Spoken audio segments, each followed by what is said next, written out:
ሰላም ክቡራት ተኸታተልቲ ንሎሚ ንዓምዲ ስፖርት ዝድስስ ኮይኑ ብፍሉይ ብድሆታት ናይ ሳይክል ፈንጢሱ ዝወፀም ፕሮፌሽናል ተቐዳዳማይ ሜሮን ተሸመም ወናኒ ዘይንፅፍ ብቕዓት ሒዝናልኩም መፂና ዘለና ሰናይ ምክትታል።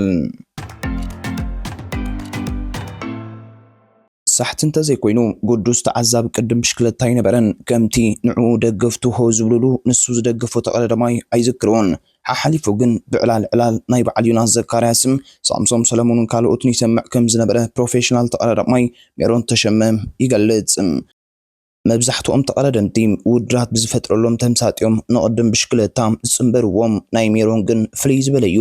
ኣብ 2007 ኣብ ስራሕን ትምህርትን ተጸሚዱ እናሃለወም መርሃዊ ሚካኤል ዝተባሃለ ቤተሰቡ ኣብ ምልጥፍ ሓበሬታ ሃማተ እዞባ ማእከል ማውንቴን ብሽክለታ ክትቀዳደሙ ትደልዩ ተመዝገቡ ዝብል ምልክት አንቢቡ ነቲ ዘንበቡ ሓበሬታ ኪኖን ሜሮን ምክፋል ንኽቀዳደሙን ደፋፊእዎም። ሜሮን ብወገኑ ኣብ ኣእምሮኡ ስለ ዘይነበረ ንስርሑን ትምህርቱን ከየጎናድቦ ብምስጋእ ንኣቦኡ ምኽንያት ገይሩ ኣይደገፎን። መርሃዊ ንሜሮን ከእምኖ ግዜ ወሰደሉን ሜሮን ብወገኑ ንፍትኖ ኢሉ ኸይዱ ተመዝጊቡ ቀዳመይቲ ውድድር ካብ ስድርኡ ተሓቢኡ ተግቢርዋ ኣጋጣሚ ኮይኑ ድማ ተዓዊቱ ኣቦኡ ንኸይፈልጥ ብዙሕ እኳ ይከላኸል እንተነበረ ዘቃልዑ ነገር ግን ተፈጢሩ። ዓምዲ ስፖርቲ ጋዜጣ ሓዳስ ኤርትራ ንስሞም ስዑታት ኣስፊራ ኣውፃእቶም ወላዲኡ ኣይተቃወሙን። ሜሮን ድማ ውድድሩ ቀፂሉ። ከም ዝፍለጥ ብሽክለታ ልሙዳዳ ኮርሶ ዋግእን ቀሊል ኣይኮነን ብዘይደገፍ ክውድን ኣይክእላኔን። ሜሮን ነቲ ድቦላ ዝወደቆ ፍቅሪ ብሽክለታ ተሃኑ ከውፃሉ እንተኮይኑ ብናይ ልሙዳት ወይ ብዳ ኮርሶ ክወዳደር ተመንዩ። ወላዲኡ ምሳብ ጀርመን ዝነበረ ሚካኤል ዝተባሃለ ቤተሰቦም ተረዳዲኡ ብሽክለታ ካብ ጀርመን ከም ትመጽእ ገይሩ ዘደሊ ዕጥቅዳሊ ድማ ብሞራል ኣብ ጽርግያታት ጎደና ሰማዕታት ጎደና ዓበድ ካልኦትን ከም ዝቀዳደም ገይሩ ካብ ብሽክለታ ማውንቴን ባይክ ናብ ዳ ኮርሶም ምስጋር ናይ ገዛ ርእሱ ክብደት ኣለዎም። ነታ ብሽክለታ ንኽትለምዳ ዝሓቶ ቴክኒካዊ ብቕዓት ትብዓት ንኽተጥሪ ርእሱ ዝኸኣለም ግዜ የድሊ። ሜሮን በኽሪ ውድድሩ ከም ናይ ማውንቴን ኣይተዓወተን ሕጊግ ኢሉ ከም ዝዛዘማ ይዝክር። ስፖርታዊ ከማልኦም ዝግብኦ ጠባያትና ዘውትረ ጽቡቕ ልምድ እናገበረ ኣብ መድረኽ ሳልሳይ ዲቪዥን ስሙ ብደገፍ ጥራይ ዘይኮነ ጽዋዕ ነይሩ ኣብ ዓይኒ ሰልጣኒ ጋንታ ስፔኮ ሳምሶም ሰለሞን ኣትዩ። ኣብ ውድድር ጭራቁረፅ ምስ ተዓወተ ማሰልጣኒ ሳምሶም ምስ ጋንታ ስፔኮ ናይ ካልኣይ ዲቪዥን ልምድ ንኽገብር ዓዲምዎም። ሜሮን ኣብ ልምምድ ተኸታቲሉ ምስታ ጋንታ ንኽወዳኣሉ ብጻርዓየ እየም ሜሮን ሳላ ሓያል ጻዕሩ ትምኒቱ ሰሚሩሉ። ሳምሶም ንናትናኤል ብርሃንም ናይ ሎሚ ፕሮፌሽናል ናብ ቀዳማይ ዲቪዥን ኣሰጋጊሩ ንሜሮን ኣቦቱ ከም ዘእትዎም ይሕብር። ንሱ ኣብ ከባቢ ሞኖፖሊ ምስ ጋንታ ስፔኮ ዝገበራ ውድድር ቀዳመይቲ እያ ነይራ። ምስ ሙኩራት ተቐዳድም ተሰሊፉ ኣብ ቅጥረታ ውድድር ቀዳማይ ብምውፃእ ንኣስፔኮን ደገፍታን ኣረስሪስዎም ንስድራ ቤቱ ድማ ሕቢንዎም። ተቐዳደምቲ ካልኣይ ዲቪዥን ኩሉ ፆቶኦም ውዕዩ ነይሩ። ብናህር ጀሚሮም ክሳዕ መወዳእታ ብህልኽዮም ውድድራቶም ዝውድእዎም ዝወዳደሩ ዙርያ ስለ ዝነበረ ውሕድ ዋላ ይኹን በዳሃ ከም ዝነበረ ኩሉ ፍቃሪ ቅድም ብሽክለታ ዝዝክሮ እዩ። ኣብ ዝበዳሃ ውድድር ሜሮን ንፉዕ ናይ ሽኳ ተቐዳዳማይ ኮይኑ ኣብ ነብሲ ወከፍ ቅፅበታዊ ውድድር ድማ ንጋንትኡ ነጥቢ የግዝማ ነይሩ። ሜሮን ናብ ቀዳማይ ዲቪዥን ከይሰገረ ደረጃ ትምህርቱ ናብ 12 ክፍሊ ሓሊፉ እቲ ደረጃ ኣብ ሳዋ ወዲዱ ክመሃሮ ስለ ዝነበሮ ምስ መዛንኡ መበል 22 ዙርያ ኸይዱ። ሳዋ ከም ትፈልጦ ናይ ኩሉ መንእሰይ ኤርትራ ገዛያ ምስ ኩሎም ብሄራት ተላለየ ምስ ኣለይቲ መምህራን መዛንኡን ጽቡቕ ዝምድና ነይሩኒ። ኣብ ሳዋ ካብ ዝክሮም ቀጻሊ እውን ዝዕልለላ መራሓይና ኣበድ ኣብ መስኮት ቤቱ ፀሓይ ንኽከላኸል ጋዜጣ ጠቂዕሉ ነይሩ። ኣብታ ዝተጠቅዐት ጋዜጣ ስመይ ኣብ ዓምዲ ስፖርት ነይሩ። ኣነ ድማ ብባህረይ ሱቕ ስለ ዝብል ናተይ ምዃኑ ኣይነገርክዎን። ትምህርትን ተዓሊምን ምስ ተወድአ ቀድመ ምፍናውና ናብ ገዙ ፀዊዑ እዚ ስም ናይ መን ኢሉኒ ናተይ ከም ዝኾነ ነጊረዮም። ስለምንታይ ደኣ ንስኻ ከም ዝኾንካ ዘይሓብርካኒ ኢሉኒ። ኣየናይ ዓብ ነገር ኮይኑ እሞ ክነግረካ ድማ ኢለዮም።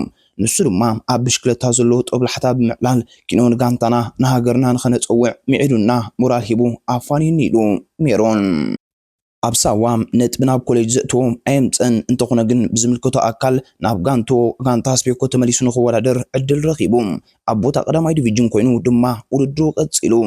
ዓመት 2013 ኣብ ህይወቱ ካብ ዘይርስዕን ዓመታት እያ ምስ ፕሮፌሽናላት ተቐዳደም ተወዳዲሩ ቻምፒዮን ኤርትራ ዝኾነላ ድማ እያ። ብዛዕባ እዚ ዝኽሮ ከካፍለኒ ተወኪሰ ነይረ። ቅድሚኡ ናብ ዙር ኣልጀርያ ምሳግራይት ጋንታ ብኣሰልጣኒ ሙሴ ኣሴል ተሰኒና ከይድና ነርና። ኣብኡ እየ ምስ ፕሮፌሽናላት ተቐዳደምቲ ዝተወዳደርኩም። ዝተመክሮ ነቲ ዝገለጽክያ ቻምፒዮን ኤርትራ ሓጊዝኒ እዩ። ልዕሊ ኩሉ ዘዕውተኒ ግን ሞራል ናይ ጋንታና እዩ።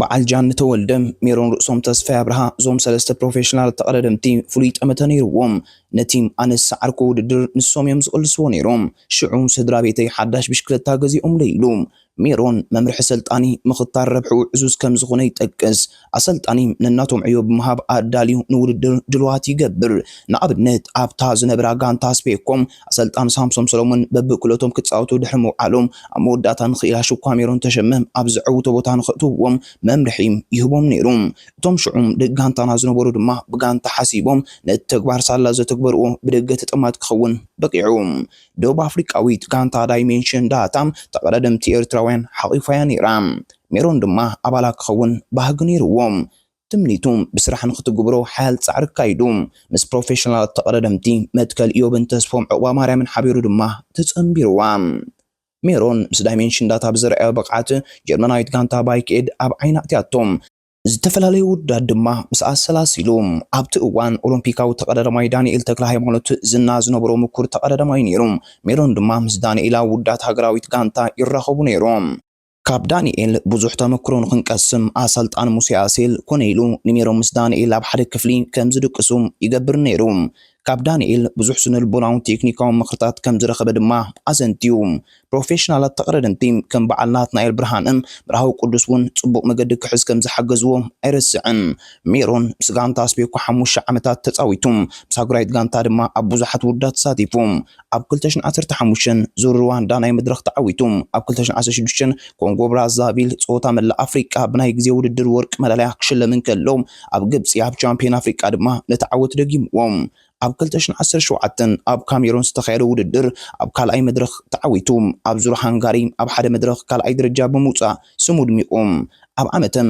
2014 ኣብ ማእከል ሃገራዊ መሰልጠኒ UCI ዕድል ረኺቡ እኳ እንተነበረ መንግስቲ ስዊዝ ግን መእተዊ ቪዛ ስለ ዝኸልከሎ እቲ ዕድል ተኸሊፍዎም እንተኾነ ሜሮን ካብቶም ኣብቲ ማእከል ዝሰልጠኑ ኣይሓመቐን ሜሮን ኣብቲ ብውልቁ ዝወዳደሩ ዝነበረ ናይ 2024 ውድድር ዞባ ማእከል ብውልቁ ዝናኣት ጾታ ርዮም ኣብዚ ውድድር ግን ብገለገለ ሰባት ሜሮን ናይ ቅድም ጋንታ ስፔኮ ሓጊዞም ዝብል ምዕዝምዛም ነይሩ እዩ ሜሮን ብዛዕባ ዝመብርህ ክህበሉ ተወኪሲዩ ነይረ እዚ ዝበልካዮ ኣነ እውን ሰሚዐ ኣነ ፕሮፌሽናል ተቀዳዳማይ ተልመዲን ዘይሓስቦ ክሓስብ ኣይክእልኒ ርትዓዊ ጾታ ክጻወት ዝሕልን ነቶም ንኣሽቱ ሓደስ ተቀዳደምቲ ብኣብነት ክጸልዎም ስለ ዘለና ከዓ ኣብ ዘይርብሕ ከኣቱ ኣይደልን ካልኦት ከምኡ ዝገብሩ እውን ዘለዉ ይመስለንን እንተሃልዮም ግን ፍትሓዊ ጾታ ክጻወቱ እዝኻኽር ኣብ ውድድር ሎሚ ትዕወት ጽባሕቲ ሰዓር ዝንቡር እዩ ኣብ ክንዲ ስዕረትካ ምቕባል ንሰባት ምጽላም ክልመድ የብሉን ኢሉ ተቀዳደምቲ ብሽክለታ ወትሩን ሓደጋ ቁልዓት እዮም ሜሮን እውን ሓደ ካብቶም ንሓደጋ ዝተቃልዑ እዩ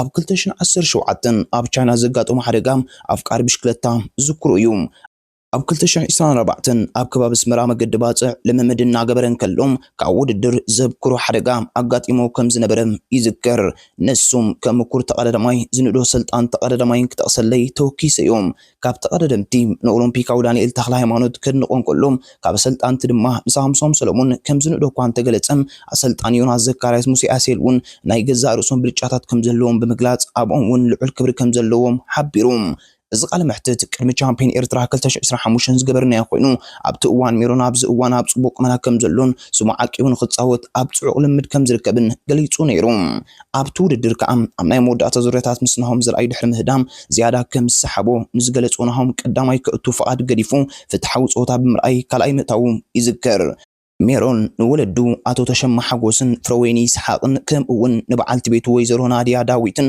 ንኩሎም ደገፍቱን ካልኦትን ዝገበረሉ ሞራላውን ንዋታውን ደገፍ ሓገዝውን ኣመስጊኖም መደብና ክሳዕ መወዳእታ ብምክታልኩም ደጊምና እንዳመስገና ኣብ ዝቅጽል ቪድዮና ክሳብ ንራኸብ ከም ትልሙድ ላይክ ሼር ሳብስክራይብ ብምግባር ህላውነትኩምን ደገፍኩምና ይፈለየና እንዳበልና ብሎም ዘዳልናያ ትሕዝቶም ኣብ ዝንዛዝም ሰላም